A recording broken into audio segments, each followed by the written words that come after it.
आज आपण बनवतोय झटपट तयार होणारी परवळची भाजी। याचा देठाचा आणि बुडाचा भाग काढून टाकला, साल काढून घेतली, अशा प्रकारे मधून कट करून घेतलं आणि बिया काढून घेतलेल्या आहेत। स्वच्छ धुवून घेतलेला आहे। मसाला तयार करून घेऊयात। त्यासाठी भाजलेले शेंगदाणे घेतलेत, भाजलेलं खोबरं घेतलं आहे, 5 ते 6 लसणाच्या पाकळ्या जाडसर वाटून घेतलं।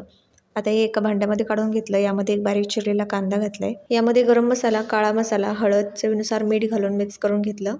हा मसाला परवळमध्ये भरून घेतला। शिल्लक राहिलेला मसाला तेलामध्ये टाकणार आहोत। कढईमध्ये 2 पळ्या तेल घातलं, पाव चमचा जिरे घातले।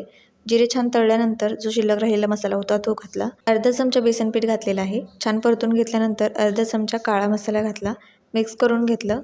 मसाला भरून घेतलेले परवळ घातले। याला छान मसाल्यामध्ये परतवून घेतलं।